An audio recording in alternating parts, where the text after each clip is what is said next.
Okay, सो हम लोग बात कर रहे हैं कि हायरार्की का। तो इसमें हम लोगों ने क्या देखा अभी तक कि द टॉप हायरार्की किसका है, दैट इज कॉल्ड बादशाह। बादशाह के बाद कौन होगा, वकील। वकील का पोस्ट कब तक है, जब तक कि बैरम खान है। और बैरम खान के बाद जो नेक्स्ट है दैट इज कॉल्ड वजीर। वजीर के पोस्ट को जब कुछ और ऑफिस क्रिएट करके पावर को डिस्ट्रीब्यूट किया गया, जैसे दीवान। दूसरा पोस्ट क्या है, मीर बख्शी। मीर बख्शी, ये सेंट्रल एडमिनिस्ट्रेशन की बात कर रहे हैं हम लोग। तो दीवान, मीर बख्शी, मीर समन, मीर समन, और जो फोर्थ है दैट इज सदर उस सदर, दैट इज सदर उस सदर। ठीक है, so these are the 4 officers. ये सारे इंपॉर्टेंट हायरार्की है। सो बादशाह that is called fountain head of all powers. बादशाह के बाद नेक्स्ट जो हायरार्की आएगा वो वकील।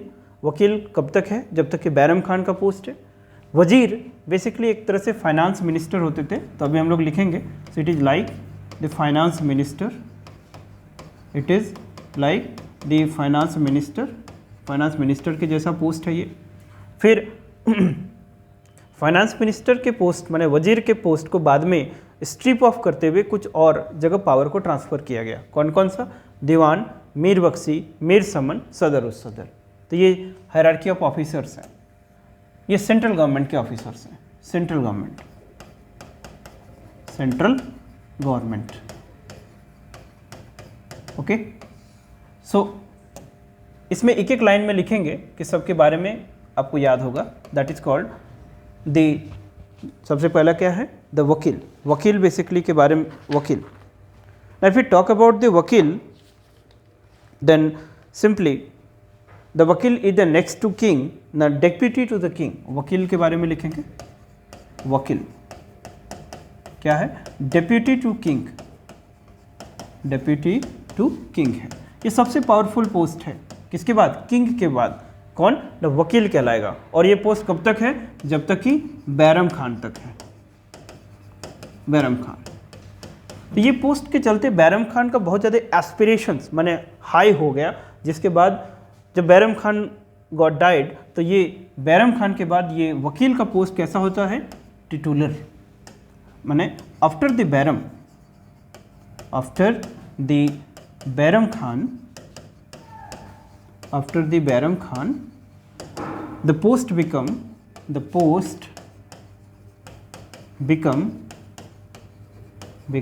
titular। टिटुलर का मतलब सेरेमोनियल, राइट, मतलब बस ऑफिस ऑफ, ये दिखाने के लिए है, रियल पावर नहीं है। सो दिस इज ऑल अबाउट वकील। ना वकील के बाद जब ये पोस्ट खत्म हुआ, तो नेक्स्ट जो सबसे important officer after the king, it was वजीर। नेक्स्ट इंपॉर्टेंट ऑफिसर वाज वजीर। वजीर, तो वजीर बेसिकली इंपॉर्टेंट ऑफिसर है और it is like finance minister.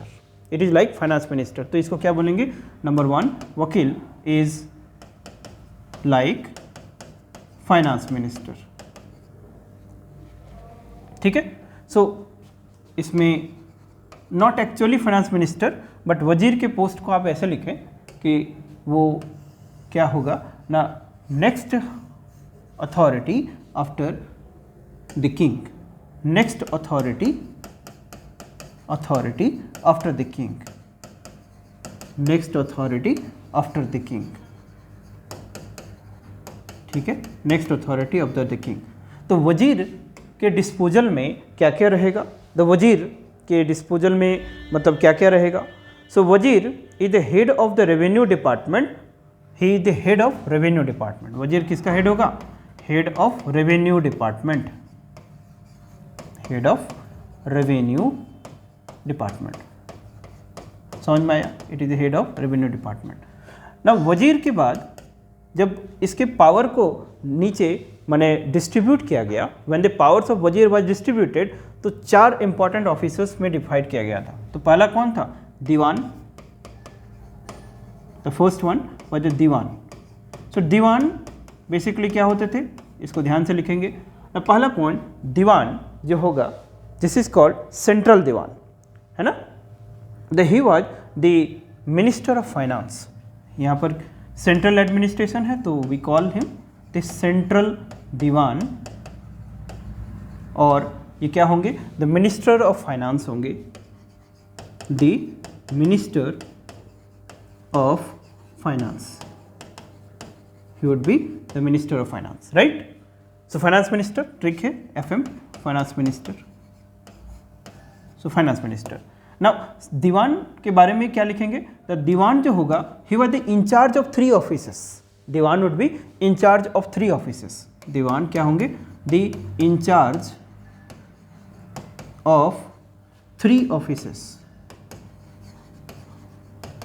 the in charge of 3 offices, कौन कौन से 3 offices ना, एक होगा दैट इज कॉल्ड दीवाने व्हाट, द दीवाने तान, दीवाने खालसा एंड दीवान ए मुस्तफ़ी। तो 3 ऑफिसेस कौन कौन से होंगे, एक होगा दीवाने खालसा, बेटर टू से 4 ऑफिसेस, कौन कौन से, 4 ऑफिसेस था। दीवाने तान, इसको लिखें दीवान ए खालसा पहला, दूसरा दीवाने तान, सेकंड दीवाने तान, दीवाने तान, तीसरा मुस्तफ़ी, तीसरा मुस्तफ़ी, मुस्तफ़ी, और चौथा मुशर्रिफ, तो 4th इज मुशर्रिफ, मुशर्रिफ। समझ में आया ना। जो दीवान होंगे सेंट्रल दीवान, वो इंचार्ज होंगे किसके, 4 डिपार्टमेंट, यहाँ पर डिपार्टमेंट लिखे या better to portfolio, the portfolios. तो कौन कौन से, दीवाने खालसा, दीवाने तान, मुस्तफ़ी एंड मुशर्रिफ। तो इसमें से क्या लिटरल मीनिंग है सबका, ये एग्जाम के लिए आपको पूछा जा सकता है। तो diwan that is called mustaufi and mushrif. So diwan ए khalsa that is called centrally administered land, ये किस कौन सा डिपार्टमेंट है, centrally administered, centrally administered land, ये होगा। दीवाने तान, ये क्या होगा, बेसिकली सैलरीज, सैलरीज है ना, जो सैलरी पे देना हो वो कौन डिपार्टमेंट देखता था, दीवाने तान, तान माने होता है सैलरी। अब मुस्तफ़ी जो है और मुशर्रिफ है, तो मुस्तफ़ी बेसिकली ऑडिटर है, ऑडिटिंग का काम, और मुशर्रिफ ये बेसिकली अकाउंट्स है। तो आज के टाइम में मुस्तफ़ी और मुशर्रिफ ये सिमिलर किसके जैसा है, ऑफिस ऑफ कैग के जैसा है, क्योंकि कंट्रोलर एंड ऑडिटर जनरल के पास दोनों ही पावर है, ऑडिटिंग और अकाउंट्स का। सो अभी के टाइम में सिमिलर टू कैग है। तो ये 4 ऑफिस माने पोर्टफोलियो के हेड कौन है, that is your central diwan, और central diwan that he the head of all these 4 offices. So mushrif is the account and mustaufi is the what, that is called auditing. Next जो central administration में officer है दीवान के बाद, मीर बख्शी, नेक्स्ट इज मीर बख्शी। तो next is Mir Bakhshi, next क्या है, मीर बख्शी। ये मीर बख्शी कैसा है, मीर बख्शी जो हम लोग देखा था कि there is officer called the ariz ए मामलिक, माने आर्मी डिपार्टमेंट का जो हेड होता था उसको मुगल के समय में मीर बख्शी डिपार्ट बोलते थे, that is called head of army, head of army. तो हेड ऑफ आर्मी क्या कहलाएगा, मीर बख्शी कहलाएगा। मीर बख्शी और क्या काम करेंगे ना, Mir Bakhshi basically head of army कहलाएगा, और ये सिमिलर टू कैसा है, अरीज ए ममलिक अंडर दिल्ली सल्तनत। ये पोस्ट कैसा है, सिमिलर टू अरीज ए ममलिक, सिमिलर टू अरीज ए ममलिक अंडर दिल्ली सल्तनत, ठीक है, अंडर दिल्ली सल्तनत। तो दिल्ली सल्तनत की क्लास कर चुके हम लोग, तो वहाँ पर पता होगा अरीज ए ममलिक। मैं पोस्ट पूछूं कि किसने दीवाने अरीज का पोस्ट क्रिएट किया था, तो आप कमेंट करके बताएं। तो मीर बख्शी किसके जैसा होगा, हेड ऑफ आर्मी होगा। सिमिलर टू अरीज ए ममालिक अंडर द दिल्ली सल्तनत होगा, और बेसिकली वो क्या होगा, द इंपीरियल आर्मी का पे मास्टर होगा। तीसरा पॉइंट क्या लिखेंगे, दैट इज कॉल्ड पे मास्टर ऑफ इंपीरियल आर्मी, पे मास्टर ऑफ इंपीरियल आर्मी।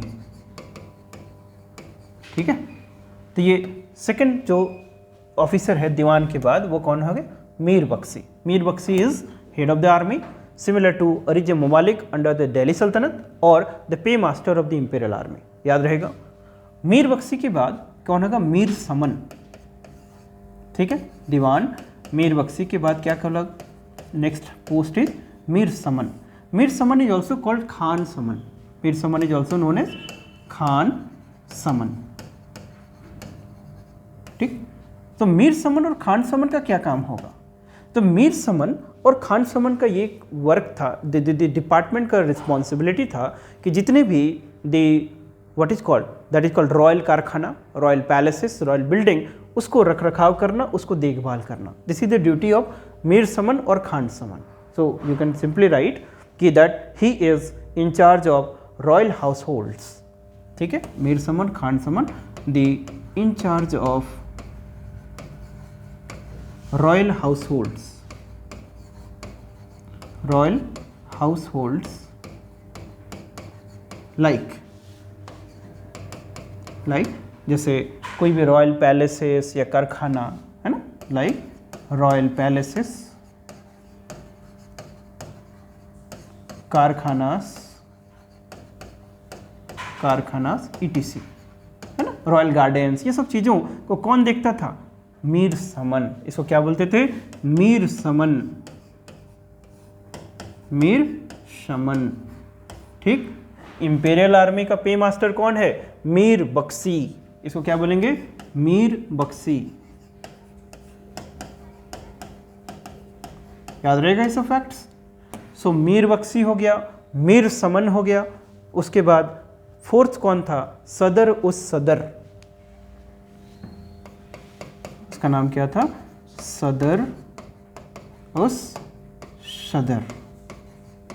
तो ये सदर उस सदर क्या होंगे, बेसिकली जब मुगल एम्पायर या एडमिनिस्ट्रेशन की बात करते हैं हम लोग, सो उस समय the religion is a very important thing, it is called integral part.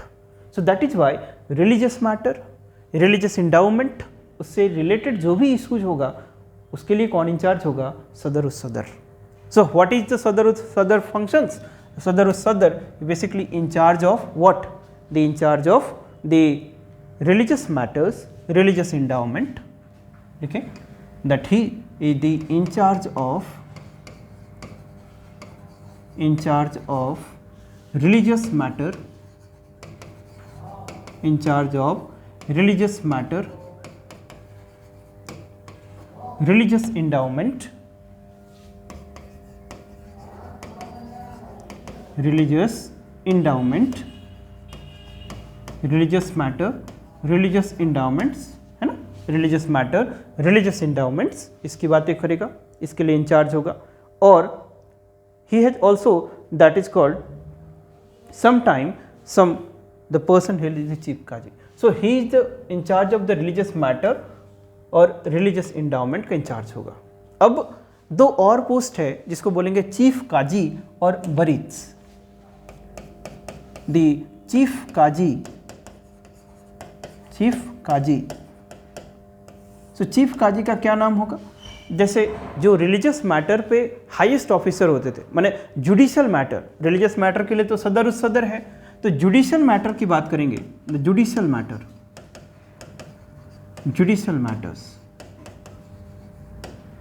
तो इफ जुडिशियल मैटर्स की बात करेंगे तो सबसे टॉप पे तो किंग है, माने बादशाह।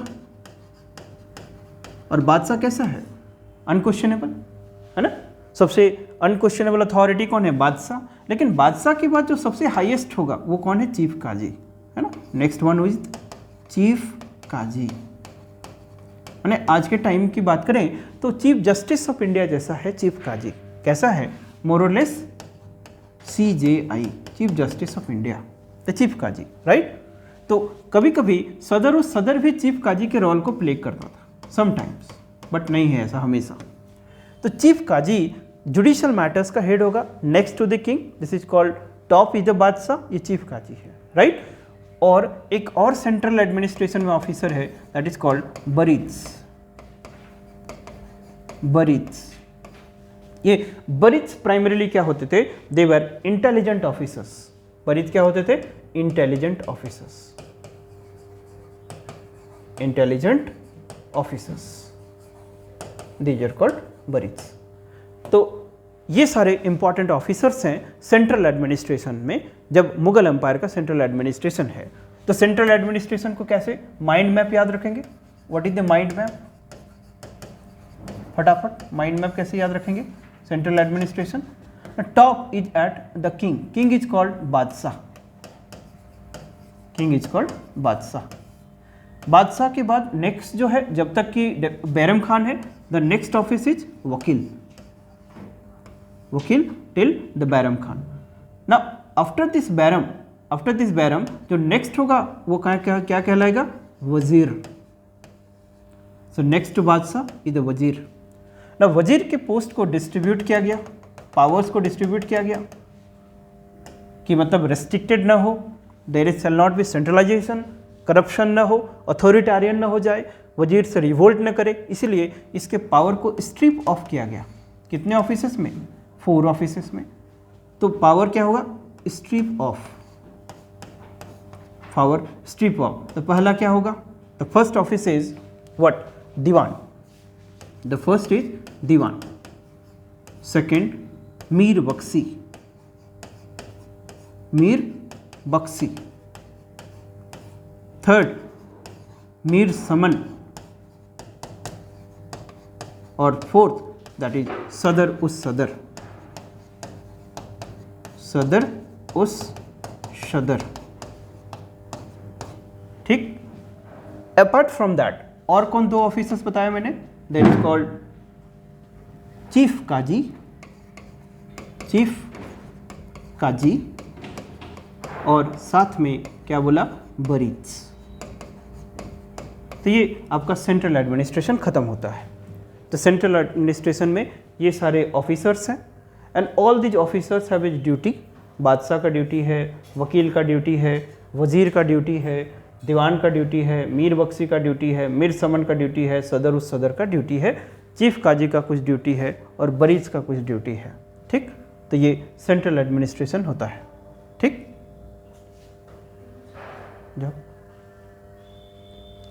Next one is the provincial administration. उसके बाद कौन सा होगा, provincial administration, provincial administration. Provincial administration में क्या हमको सीखना है कि दैट जो अंपायर है, अंपायर को किस में डिवाइड किया गया है, सूबा। अंपायर इज डिवाइडेड इनटू सूबा, और सूबा का जो हेड होता है वो क्या कहलाता था, सूबेदार या सिपह सलार या नाजिम, है ना। सूबेदार, सिपह सलार या नाजिम, ठीक। तो सूबेदार, सिपह सलार और नाजिम, ये क्या होगा ना, एडमिनिस्ट्रेटिव हेड ऑफ द सूबा। इसको क्या बोलेंगे, एडमिनिस्ट्रेटिव हेड या ओवरऑल हेड ऑफ द सूबा, ओवरऑल हेड ऑफ सूबा। ओवरऑल हेड ऑफ द सूबा क्या कहलाएगा, सूबेदार, ठीक। और सूबेदार के असिस्टेंस के लिए यहाँ पर भी सेम एज होगा, जैसा प्रोविंशियल दीवान होता था, प्रोविंशियल मीर बख्शी होगा यहाँ पर। तो एक लाइन में लिखें कि that provincial administration is miniature of central administration, ठीक। The provincial administration, provincial administration,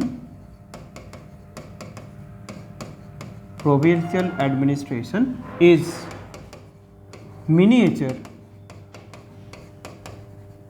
of central administration, miniature of central administration, ठीक है, मिनिएचर ऑफ सेंट्रल एडमिनिस्ट्रेशन। जैसा कि सेंट्रल एडमिनिस्ट्रेशन है उसी का मिनिएचर है कौन सा, प्रोविंशियल एडमिनिस्ट्रेशन। तो सेंट्रल एडमिनिस्ट्रेशन में हम लोगों ने क्या देखा, दीवान था, तो प्रोविंशियल में भी क्या होगा, प्रोविंशियल दीवान, ठीक है। यहाँ पर क्या होगा, प्रोविंशियल दीवान। जैसे किंग है, बादशाह, तो यहाँ पर क्या होगा, सिपसलार एंड सूबेदार। उसी तरह से सेम है, जैसे यहाँ पर होगा मीर बख्शी,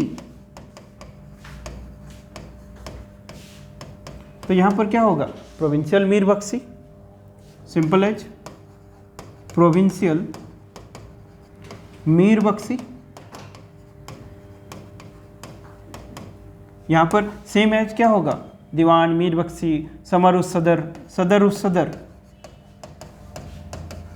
सदर उस सदर, तो सेम एज यहाँ पर भी होगा।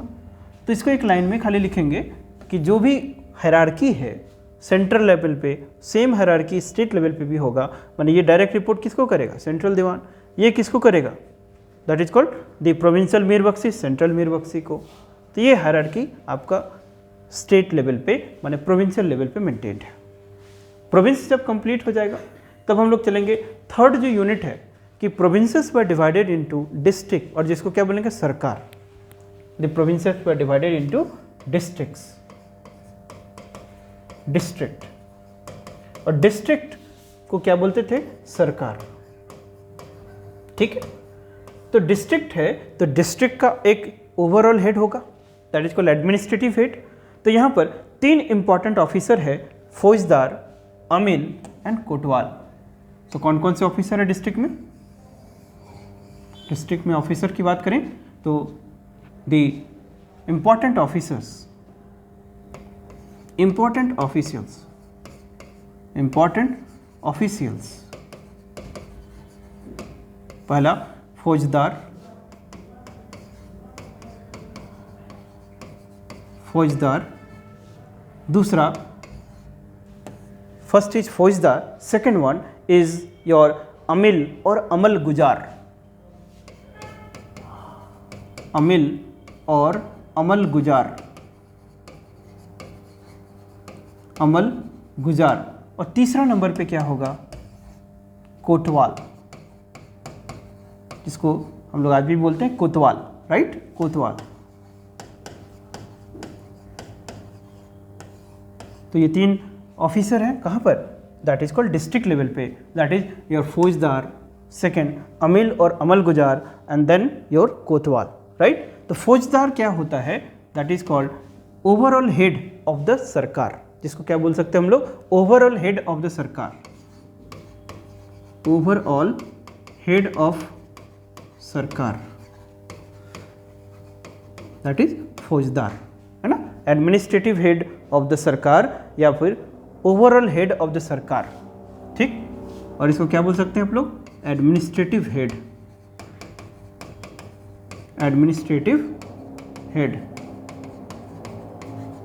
उसी तरह से अमिल और अमल गुजार जो होगा वो क्या होगा, अमिल और अमल गुजार basically they were the revenue officer, ठीक, and also patrolling of the roads. अमिल और अमल गुजार क्या होंगे ना, रेवेन्यू ऑफिसर्स, रेवेन्यू ऑफिसर्स। क्योंकि जब भी देखो एडमिनिस्ट्रेशन जब भी पढ़ते हैं तो हमेशा क्या होगा उसका, that is called civil administration, साथ में रेवेन्यू एडमिनिस्ट्रेशन। तो जब डिस्ट्रिक्ट लेवल पे है तो डिस्ट्रिक्ट लेवल पे भी एडमिनिस्ट्रेशन होगा, तो सिविल एडमिनिस्ट्रेशन का हेड होगा। अमिल और अमल गुजार रेवेन्यू एडमिनिस्ट्रेशन का हेड है, साथ में पेट्रोलिंग ऑफ रोड भी इसका ड्यूटी था, पेट्रोलिंग ऑफ रोड्स, कि मतलब छिनतई ये सब ना हो, इसको भी देखना है। लास्ट में कोतवाल है डिस्ट्रिक्ट लेवल पे, तो कोतवाल क्या काम करता है, maintenance of law and order. So कोतवाल का मेन काम क्या है, that is maintenance of law and order, maintenance of law and order, ये मेन काम होगा किसका, कोतवाल का। This is called maintenance of law and order, ठीक, समझ में आ गया यहाँ तक। कोतवाल को और कुछ एडिशनल काम दिया गया, maintenance of law and order, trial of criminal cases and regulation of price. कोतवाल का उस समय और क्या था, trial of criminal cases, trial of criminal cases, criminal cases plus regulation of price, plus regulation of price. ठीक है, ये काम क्या है कोतवाल का। तो डिस्ट्रिक्ट लेवल पे सरकार बोलते हैं, और डिस्ट्रिक्ट सरकार इज हेडेड बाय व्हाट, फौजदार। फौजदार ओवरऑल एडमिनिस्ट्रेटिव हेड है। उसके बाद असिस्टेंस के लिए कौन है, रेवेन्यू एडमिनिस्ट्रेशन, जिसको क्या बोल रहे हैं हम लोग, अमिल या अमल गुजार, वो क्या करेगा, रेवेन्यू एडमिनिस्ट्रेशन के साथ पेट्रोलिंग ऑफ रोड्स को भी देखेगा। लास्ट में क्या है, कोतवाल, लॉ एंड ऑर्डर के लिए है, और कोतवाल साथ में क्या करेंगे, दैट इज क्रिमिनल केसेस का ट्रायल और रेगुलेशन ऑफ प्राइस भी देखेगा। तो ये डिस्ट्रिक्ट लेवल का एडमिनिस्ट्रेशन हो गया मुगल के समय में। और डिस्ट्रिक्ट लेवल के बाद उसके नीचे क्या होगा, परगना लेवल।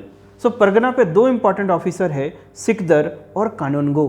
ठीक, सिकदर और कानूनगो। सो परगना लेवल पे बात करें अब, तो district is divided into Pargana, district is divided into Pargana. So Pargana level पे द ऑफिसर्स आर, क्या लिखेंगे, इंपॉर्टेंट ऑफिसर्स या ऑफिशियल्स। कौन कौन से हैं, 1 परगना। सो परगना को दैट इज को सिकदर, सिकदर उस सिकदरन भी कभी कभी बोलते हैं, तो क्या लिखेंगे, सिकदर, सिकदर। तो ये सिकदर क्या होगा, दी ओवरऑल एडमिनिस्ट्रेटिव हेड है ना, overall administrative head, overall administrative head, overall administrative head, ये हो जाएगा आपका सिकदर। और ऑब्वियस सी बात है, इनके असिस्टेंस के लिए कौन कौन होगा, रेवेन्यू डिपार्टमेंट एक क्रिएट होगा, अकाउंटेंट होगा। तो दूसरा जो पोस्ट है वो क्या है, अमीन, अमीन। ठीक, दूसरा पोस्ट क्या है, अमीन और कानूनगो, द अमीन एंड कानूनगो, कानूनगो।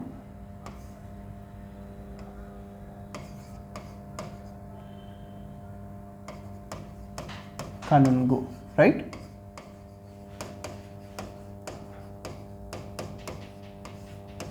तो अमीन एंड कानूनगो का मेन जो ड्यूटी है वो क्या है, that is the revenue administration, revenue collections at the pargana level. तो क्या देखेंगे ये लोग, रेवेन्यू एडमिनिस्ट्रेशन, रेवेन्यू एडमिनिस्ट्रेशन। तो रेवेन्यू एडमिनिस्ट्रेशन परगना लेवल पे मोस्टली क्या होगा, revenue collections. So revenue administration और revenue collection, revenue collection at pargana level, at pargana level. आया समझ में। तो ये पूरा माइंड मैप यदि देखें आप, तो सेंट्रल एडमिनिस्ट्रेशन है, देन सूबेदार मतलब प्रोविंशियल एडमिनिस्ट्रेशन है, सरकार का मतलब डिस्ट्रिक्ट लेवल का एडमिनिस्ट्रेशन है, देन परगना लेवल पे सिकदर और अमीन एंड कानूनगो है। तो इस लेवल पे the administration of Mughal empire चलता था, इस लेवल पे एडमिनिस्ट्रेशन ऑफ मुगल एम्पायर चलता था। तो क्या एक माइंड मैप देख लें इसको समझने के लिए। So let's have a mind map. So in this mind map यहाँ पर आप बनाए, that is called central government. Here you just simply draw a central government. So central government, there is बादशाह, here you simply write provincial government, provincial government. Here you write district administration,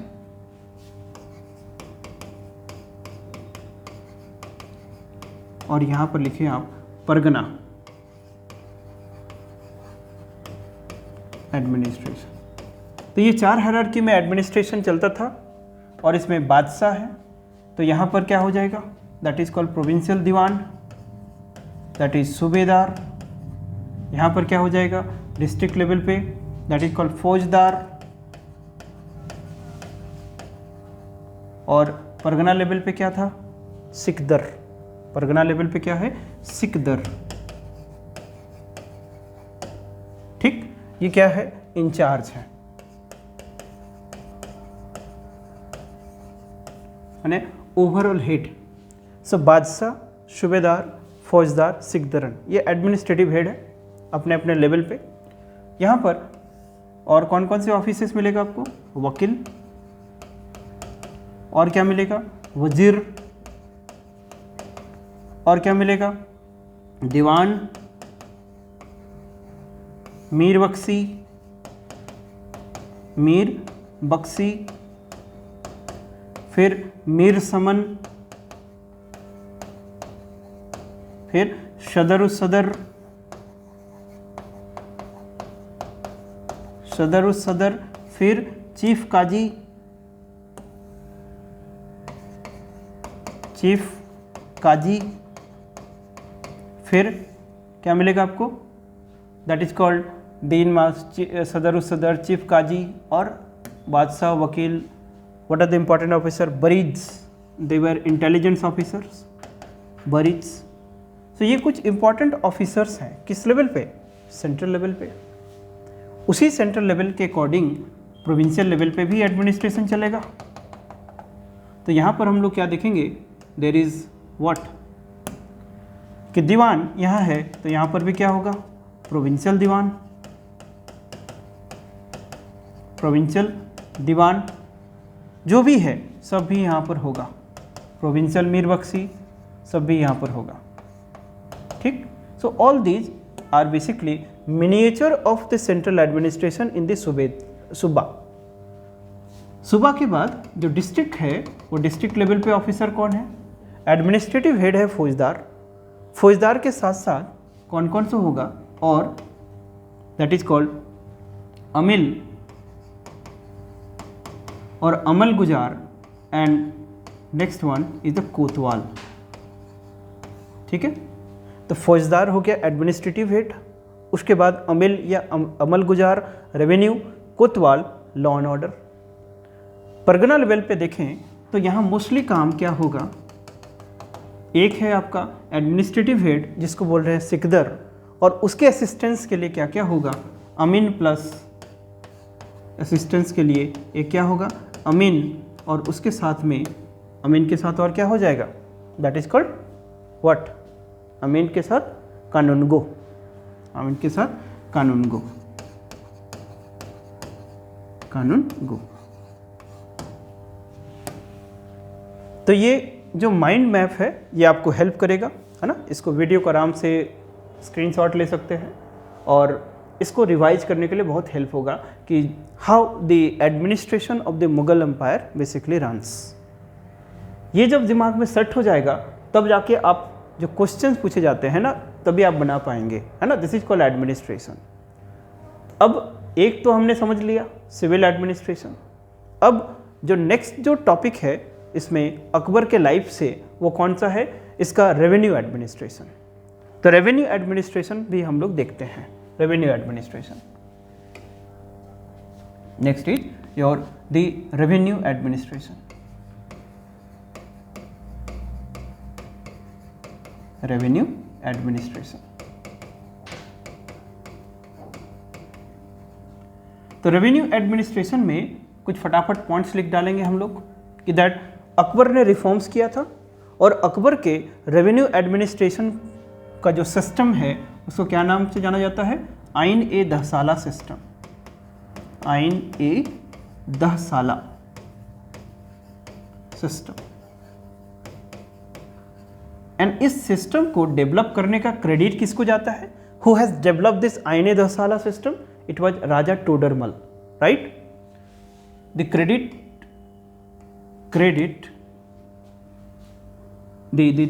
यहां पर लिखें, the credit to develop, credit to develop this system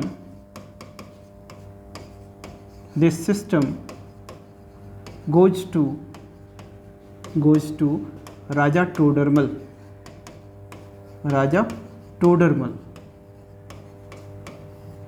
सो इसीलिए कभी कभी इस system का नाम क्या होता है, टोडरमल बंदोबस्त, है ना। सो आईने दसाला system is also known as Todarmal बंदोबस्त, टोडरमल बंदोबस्त, ठीक है। इसको क्या बोलेंगे, टोडरमल बंदोबस्त। हिंदी में भी लिख लो, टोडरमल बंदोबस्त।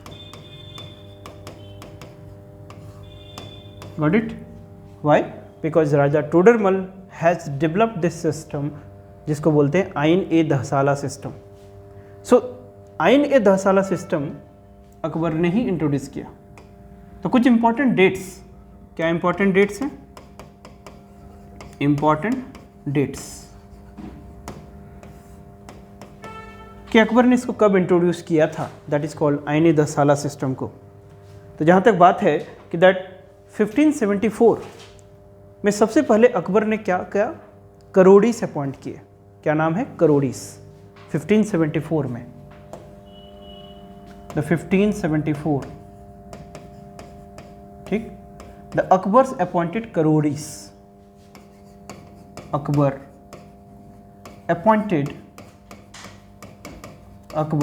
अपॉइंटेड क्या? करोड़ीस।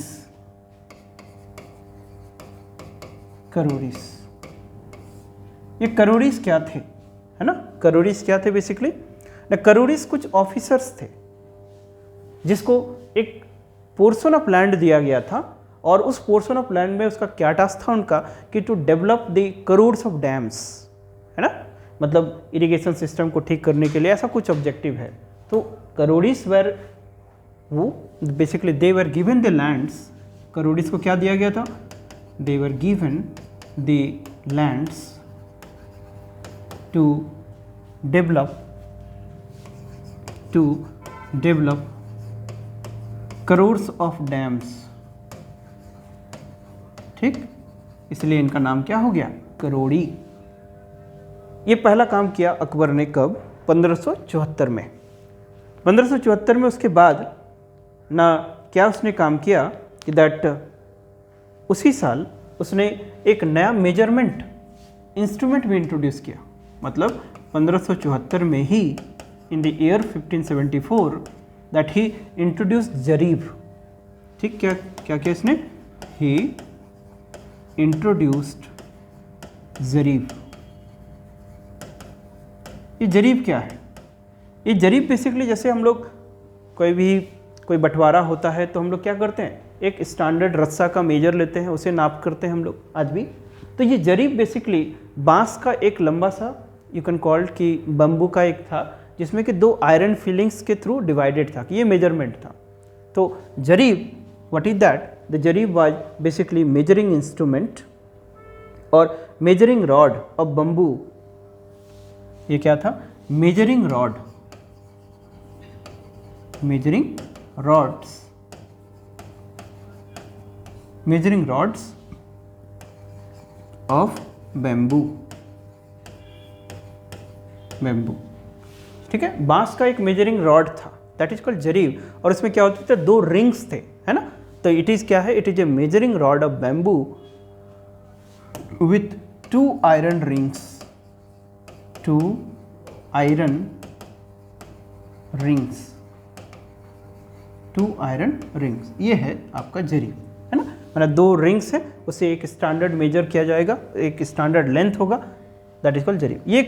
ये बेसिकली लैंड रिफॉर्म्स हैं, किसके? अकबर्स के। तो इनिशियली 1574 में ये पहला काम किया कि ही अपॉइंटेड करोड़ीस। दूसरा काम क्या किया? ही बेसिकली इंट्रोड्यूस जरीब। कब? 1574 में। तीसरा जो है, सबसे जो इम्पॉर्टेंट क्या है, वो है 1580 में, ठीक।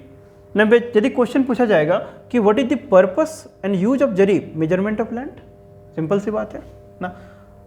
सबसे जो वाइटल काम किया वो क्या था 1580 1580 what he did that he introduced आईने दसाला सिस्टम, ठीक, दैट इज इंट्रोड्यूस्ड दिस आईन-ए-दसाला सिस्टम, आईन-ए-दसाला सिस्टम। ये किस साल हो रहा है 1580 में हो रहा है। दिस इज कॉल्ड आईन-ए-दसाला सिस्टम, गॉट इट। आईन-ए-दसाला का मतलब क्या होता है, 10 साला माने 10 साल, 10 साला, ठीक है।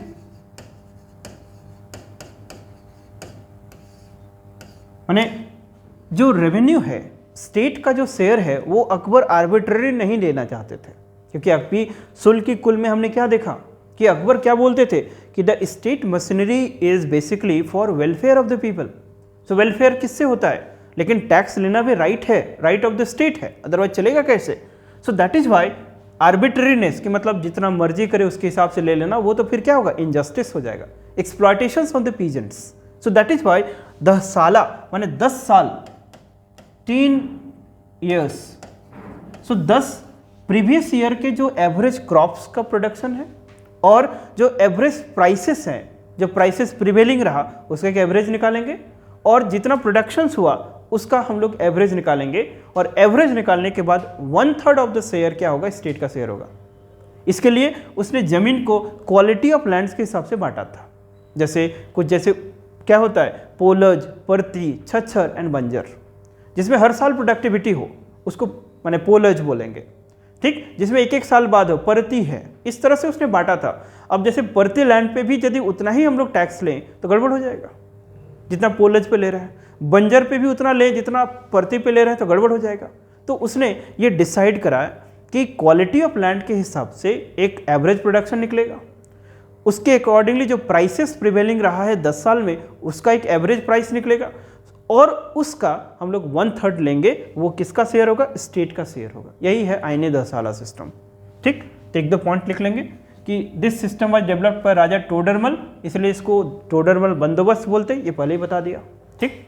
तो आईन-ए-दसाला क्या होगा इस सिस्टम में कि that 1/3 of the average produce is the state share. आईन-ए-दसाला में क्या होगा, 1/3 of the state, 1/3 of the average produce, 1/3 of the average produce would be share of the state, would be share of the state, ठीक है। This is called दसाला system. 1/3 of the average produce would be share of the state। और ये 1/3 of the average produce कैसे calculate करेंगे ना, average calculation होगा based on the average productions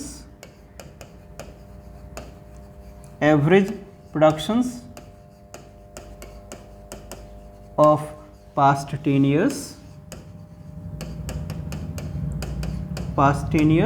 plus average price prevailing in the past 10 years, ठीक, plus average price prevailing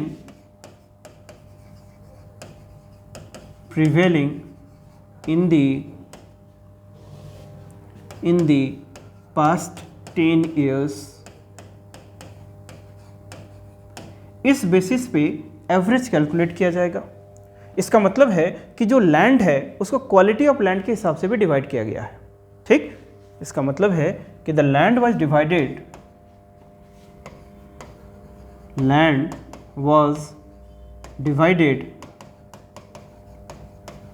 on the basis of क्या, quality of land, on the basis of quality of land। जैसे मान लेते हैं कि कोई Doab reason है, Doab reason का मतलब दो नदी के बीच का जो रीजन होता है उसको दोआब बोलते हैं। तो जो दोआब रीजन है तो उसमें फ्लड आता है, नए नए एलुवियल डिपॉजिट्स होते हैं, जिसके चलते वहाँ की फर्टिलिटी ज़्यादा होगी, प्रोडक्टिविटी ज़्यादा होगा, तो वहाँ पर हम लोग ज़्यादा टैक्स कलेक्ट कर सकते हैं। लेकिन जो बंजर ज़मीन है वहाँ पर ज़्यादा टैक्स नहीं किया जा सकता है। Why? Because of lack of productivity. So same way that this दहसाला system basically calculated the average productions of the past 10 years and average price prevailing in the last 10 years, उसका एवरेज कैलकुलेट करेंगे और उसका 1/3 जो होगा वो state का share होगा। दिस इज कॉल्ड आईने दहसाला सिस्टम। समझ में आ गया? Who has developed the credit goes to Raja Todarmal, that's why it is called आईने, दैट इज कॉल्ड टोडरमल बंदोबस्त। क्लियर है? Revenue administration. तो जो सबसे इंपॉर्टेंट कॉन्ट्रीब्यूशन यही है इसका, आईने दहसाला सिस्टम। लेकिन अकबर के टाइम में और भी कुछ कुछ चीज़ें, और क्या क्या इसने क्या किया कि जैसे there is called price schedule, this is called दस्तूर उल अमल। एक और टर्म लिखें, दस्तूर उल अमल। क्या लिखेंगे? दस्तूर उल अमल। दस्तूर उल अमल, व्हाट इज दिस? दस्तूर उल अमल, this is called price schedule. This is called price schedule. This is called price schedule. इसको प्राइस शेड्यूल बोलते हैं। क्या है? देखो कि कुछ जगह जो पेमेंट है वो जनरली एडमिनिस्ट्रेशन, मैंने आईने दहसाला में बोला जाता था कि that payment should be made in cash, है ना? कैसे रेंट देना है आपको? कैश में देना है। लेकिन कहीं कहीं ना ग्रेन्स में भी लिया जाता है, उसको काइंड बोलते थे। तो आईने दहसाला में कैलकुलेट करेंगे पहले और उसके अकॉर्डिंग उसका जो प्राइस टैग होगा उसको कैलकुलेट किया जाएगा। सो इसी को बोलते हैं दस्तूरुल अमल, है ना? माने प्राइस डिटर्मिनेशन, प्राइस डिटर्मिनेशन, ठीक है? The price determination while observing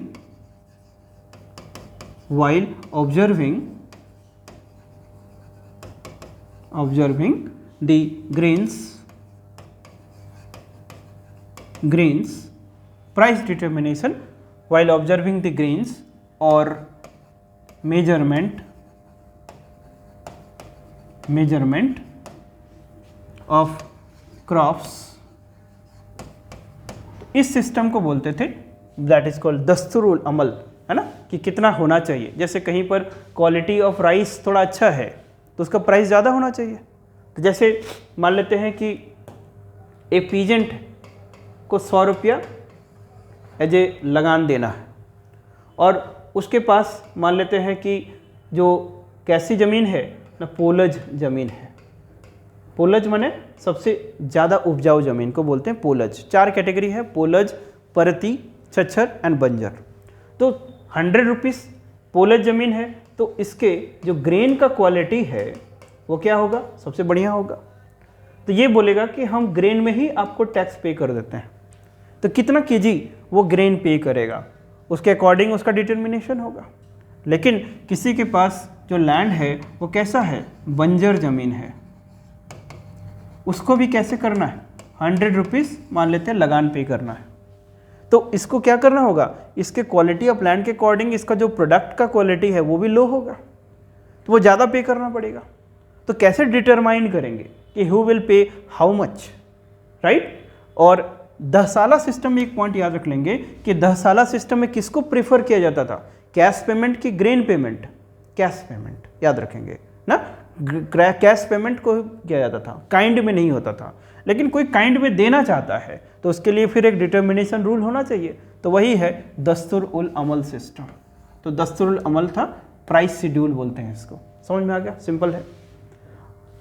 Mughal administration में एक तो हो गया आईने दहसाला सिस्टम, लेकिन इसके अलावा और भी बहुत सारे लैंड रेवेन्यू सिस्टम चलते थे ना, अपार्ट फ्रॉम और इन एडिशन टू आईन-ए दहसाला system during Mughal administration, other the revenue systems were also there. कौन कौन सा?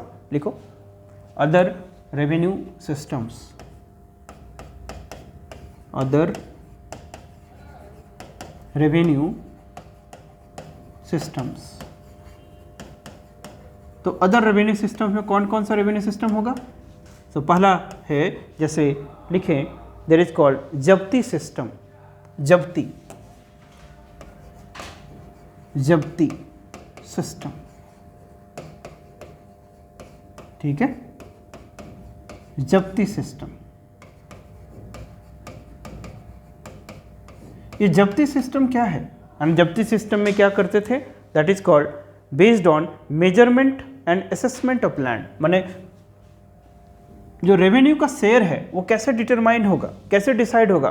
Based on measurement of land, है ना, based on measurement of land,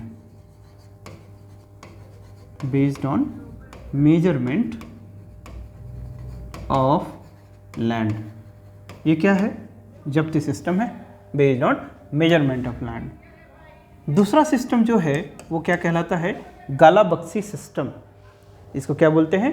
गल्ला बख्शी या घाला बख्शी, घाला बख्शी सिस्टम, और इसी को बटाई सिस्टम भी बोलते हैं। This is also known as बटाई सिस्टम। तो एक तो आईने दसाला सिस्टम चल रहा है, उसके साथ में और क्या होगा? जब्ती सिस्टम भी चल रहा है। इसका बेसिस क्या था? Based on measurement of land. आपकी ज़मीन को मेजर करके शेयर डिसाइड कर दिया जाएगा कि आपको कितना पे करना है। दिस इज कॉल्ड जब्ती सिस्टम। ये बेसिकली दिल्ली सल्तनत में ज़्यादा चलता था, जब्ती ना। बटाई सिस्टम इट इज कॉल्ड घाला बख्शी सिस्टम। ये क्या होगा घाला बख्शी सिस्टम में? कि that it was the oldest system and the most common system, ठीक। सो ये क्या होगा? This is the oldest system, this is the oldest system. Revenue administration में सबसे ओल्डेस्ट सिस्टम क्या है? बटाई सिस्टम। आज भी हम लोग जैसे भाग में बात करते हैं तो भाग वही सिस्टम है। तो इसमें क्या करते थे? जो टोटल ग्रेन्स है उस ग्रेन का दो भाग होगा, एक होगा स्टेट का, एक होगा पीजेंट का, जैसे हम लोग बंटवारा करते हैं अभी के टाइम में। सो सेम एज इसमें दो शेयर बनेगा घाला बख्शी सिस्टम में, द टू शेयर्स। तो उस टाइम में किसका किसका शेयर बनेगा? एक शेयर बनेगा स्टेट का, एक शेयर बनेगा स्टेट का, और second share would be for the peasant. तो यही है बटाई system. This is also known as घल्ला बख्शी सिस्टम। एक और सिस्टम चलता था, दिस इज कॉल्ड कानकुट सिस्टम, ठीक। दिस इज कॉल्ड कानकुट सिस्टम। सो कानकुट, दिस इज कॉल्ड कानकुट। थर्ड इज द कानकुट सिस्टम। ये कानकुट सिस्टम क्या है ना? कानकुट सिस्टम बेसिकली, कान का मतलब होता है ग्रेन और कुट का मतलब होगा मेजरमेंट, ठीक। सो दिस इज कॉल्ड कानकुट सिस्टम। कि मतलब आपका जो फसल तैयार है इसको बोलेंगे स्टैंडिंग क्रॉप्स, राइट। जैसे राइस हो गया, ग्रेन हो गया। So when that crop is prepared, जब ग्रेन खड़ी फसल है तो उसमें से ग्रेन का जो क्वालिटी के बेसिस पे, ग्रेन को देख के हम लोग डिसाइड करेंगे कितना देना है। ये हर साल रिविजनरी होगा। समझ में आ रहा है कुछ, है ना। इस साल आपका देख लेंगे पैदावार अच्छा है तो उसको देख के हम डिसाइड करेंगे कि ये आपको कितना इस बार शेयर देना है। तो दिस इज कॉल्ड कानकुट सिस्टम। कुट माने एस्टिमेट भी होता है, कुट माने एस्टिमेट ना। On the while observing your grain, जो ग्रेन है उसको देख के हम लोग आपको एस्टिमेट लगाएंगे कि कितना आपको स्टेट को पे करना है। दिस इज कॉल्ड कानकुट सिस्टम, राइट। तो एक लाइन लिख लेंगे, दैट इज कॉल्ड कानकुट सिस्टम। कि instead of actually giving the grain, instead of actually giving the grains क्या होगा? an estimate is decided, an estimate is decided, okay. जैसे बटाई सिस्टम में क्या हो रहा है? ग्रेन का ही बंटवारा हो रहा है, लेकिन इसमें क्या होगा? नहीं, ग्रेन डायरेक्टली नहीं, पहले क्वालिटी देख के हम डिसाइड करेंगे एस्टिमेट और उसके हिसाब से आपको पे करना। दिस इज कॉल्ड कानकुट सिस्टम। सो ये सारे सिस्टम क्या होते थे? All these are prevalent for revenue administration during Mughal period. तो which was the reformist? That is आयनी दसाला सिस्टम, टोडरमल बंदोबस्त। एडिशनली ये सारे सिस्टम चलते थे, कौन कौन से, दैट इज जब्ती सिस्टम, घालाबक्सी सिस्टम, कानकोट सिस्टम। तो ये सारे सिस्टम भी चलते थे। प्राइस शेड्यूल है, that is called determination of price के लिए क्या था, दस्तूर उल अमल था, राइट। तो रेवेन्यू एडमिनिस्ट्रेशन कंप्लीट, ठीक। सिविल एडमिनिस्ट्रेशन में हम लोग ऑलरेडी देख चुके हैं हायरार्कीज क्या क्या, किस तरह से ऑर्गेनाइज था मुगल एडमिनिस्ट्रेशन, मुगल किस तरह से रूल करते थे, ठीक। अब इसमें एक जो थर्ड एस्पेक्ट रह गया, दैट इज कॉल्ड मनसबदारी सिस्टम, तो उसको भी हम लोग कर लेते हैं।